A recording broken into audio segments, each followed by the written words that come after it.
रानीगंज विधानसभा क्षेत्र अंतर्गत अंडाल के उखड़ा स्थित हनुमान डांगा पानी टंकी के पास रविवार देर शाम को तृणमूल कांग्रेस के द्वारा तृणमूल कांग्रेस के नेता एवं अंचल सभापति शरण सहगल के नेतृत्व में चुनावी सभा का आयोजन किया गया था। इस सभा में सीपीआईएम नेता रतन मलिक के नेतृत्व में 200 लोगों ने तृणमूल कांग्रेस का झंडा पकड़कर तृणमूल कांग्रेस में शामिल हुए। इस मौके पर उपस्थित सीपीएम नेता रतन मलिक ने कहा कि तृणमूल कांग्रेस पार्टी के द्वारा इस इलाके में बेहतर कार्य किया गया है। इन्हीं कार्यों से प्रेरित होकर आज हम लोगों ने सीपीएम छोड़कर तृणमूल कांग्रेस का दामन थामा है। आने वाले समय में तृणमूल कांग्रेस के साथ रहकर अपने क्षेत्र का विकास का कार्य और भी बेहतर ढंग से करेंगे।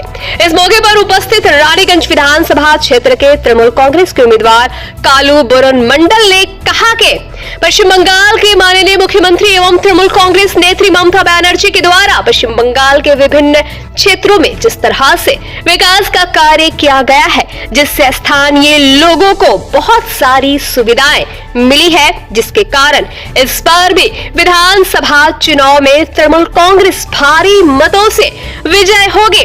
भारतीय जनता पार्टी की 77 सीट घटकर 27 पर आकर सिमट जाएगी। इस मौके पर तृणमूल कांग्रेस के नेता एवं उखड़ा ग्राम पंचायत के सदस्य राजू मुखर्जी, जिला परिषद के सदस्य कृष्ण बैनर्जी, जिला परिषद के कमेंटर कंचन मित्रा, पंचायत समिति के सदस्य कौशिक मंडल, तृणमूल कांग्रेस के नेता शशि चौबे, पूर्व प्रधान दयामय सिंह, समाज सेवी बापी मुखर्जी, रुम्पा चौधरी, केकेएससी श्रमिक संगठन के नेता श्रमिक मजुमदार आदि उपस्थित थे।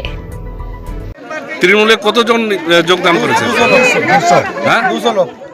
200 মানুষ ছেড়ে টিএমসি যুবতী মহিলা সব মিলে।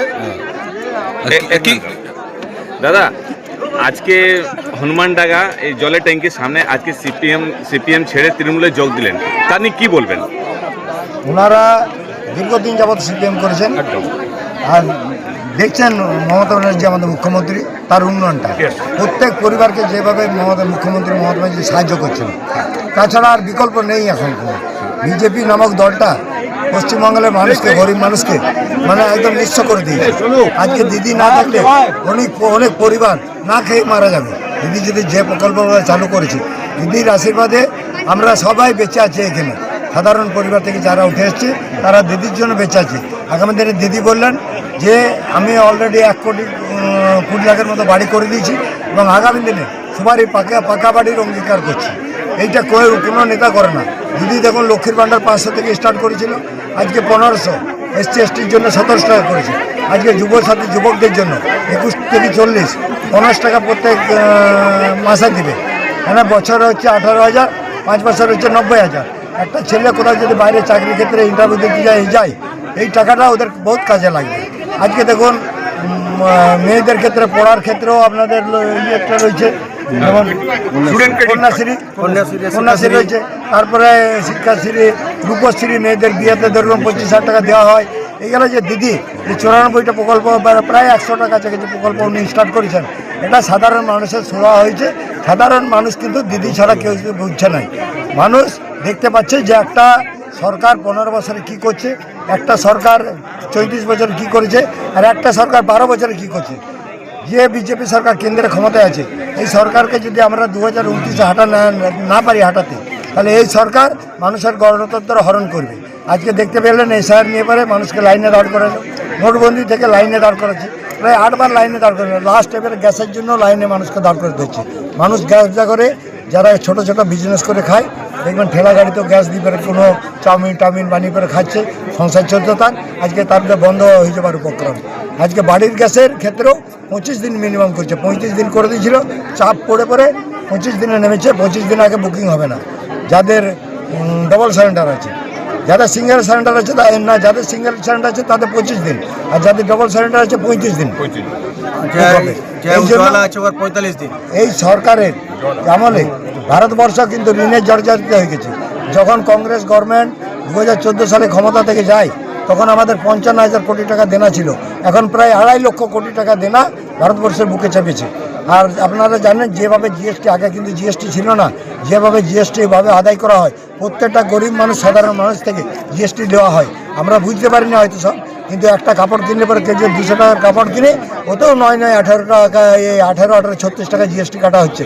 সেই জিএসটি আমাদের প্রাপ্য, যে পশ্চিমবাংলা সরকারের যা প্রাপ্য, প্রত্যেক বছর 1.5 থেকে 2 লক্ষ কোটি টাকা, মানে যেভাবে যেরকম কালেকশন হয় 1.5 থেকে 2 লক্ষ কোটি টাকা প্রত্যেক বছর কালেকশন হয়। সেই টাকা যদি আমার পশ্চিমবাংলা 50% পাওয়ার কথা, ওই টাকা যদি দিয়ে দেয় আমাদের দিদি আরও 94 কেন আরও অনেক বেশি বাড়াতে পারবে, এবং যাদেরকে যত টাকা দিচ্ছে তার থেকে বেশি করতে পারবে। এই জন্য সব সাধারণ মানুষ আগামী দিন এই নির্বাচনে দেখতে পাবেন ফলাফল, প্রায় 250 সিট নিয়ে পরে তৃণমূল কংগ্রেস ক্ষমতায় আসবে। আর আপনারা জানেন বিজেপি 77 ছিল আগের বারে, এরা 27-এ নামবে না 7-এ নামবে আমরা কিন্তু বুঝতে পারছি না, কিন্তু নামবে, ওরা ডাউন হবে। এই বলে সকলকে ধন্যবাদ, অভিনন্দন। আমাদের এই দাদাকে, দাদার নেতৃত্বে 200 মানুষ এইখানে আজকে জয়েন করলেন সিপিএম থেকে টিএমসিতে, দাদাকে ধন্যবাদ জানাই। এবং দাদার সঙ্গে আমরা আমাদের কর্মীদেরকে একটা কথাই বলবো, চিরদিন দাদার সহযোগিতা খেয়াল রাখবেন, দাদাকে আগে নিয়ে পরে বাড়ি পরে চলবেন। যে উন্নয়ন প্রকল্প আমাদের আছে, হেরাদাও আছে, তো যে উন্নয়ন প্রকল্প আমাদের আসবে, তো আমি আমাদের কর্মীদেরকে বলবো দাদাদিকে সঙ্গে নিয়ে কোনো গরিব মানুষ যাতে বঞ্চিত না হয় সেই জায়গাটা অবশ্যই আমাদেরকে দেখতে হবে। আমাদের যা কাজ করার আমরা করব, দাদাদিকে বলবো খালি আমাদেরকে সহযোগিতা করুন। আপনাদেরকে সঙ্গে নিয়ে আমরা পুরনো নতুন ভাবি না, আমরা আপনাদেরকে সঙ্গে নিয়ে সম্মান দিয়ে পরে আমরা আপনাদেরকে সঙ্গে নিয়েই চলবো। এই বলে সকলকে ধন্যবাদ জানিয়ে আমি আমার বক্তব্য শেষ করছি। सीपीएम करने के बाद में हम लोग मन टूट गया, चलो भाई सीपीएम नहीं करेंगे, आज जो भी करेंगे हम लोग टीएमसी करेंगे। दीदी उन्होंने बहुत काम किया, कर रही है काम। प्लस हमारा जो जहाँ बस्ती में जहाँ बस करते हैं, हम लोग गरीब बस्ती में रहते हैं, बहुत असुविधा होता है, हमारे साथी लोग का प्रॉब्लम होता है, कुछ काम नहीं कर पाते हैं। इसलिए चिंता लगा सोरंदा का हम एक बात खाली फ़ोन किए थे कि सोरंदा हम लोग हनुमान डांगा में चला चाहिए, सोरंदा तुरंत मेरा काम कर दिया।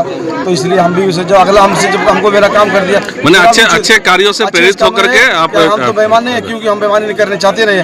जब अगला हमको हेल्प किया तो हमको भी उससे रहना जरूर, संग में हाथ मिला कर रहेंगे, जब तक रहेंगे टीएमसी करेंगे, ये बोल के अपना। ठीक, क्या नाम है आपका भैया? रतन मलिक, पूरा हनुमान डांगा।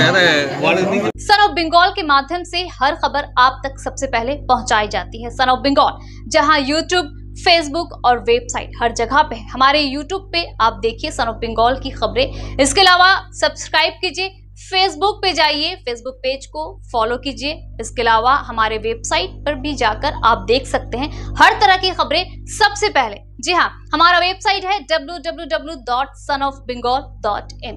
धन्यवाद।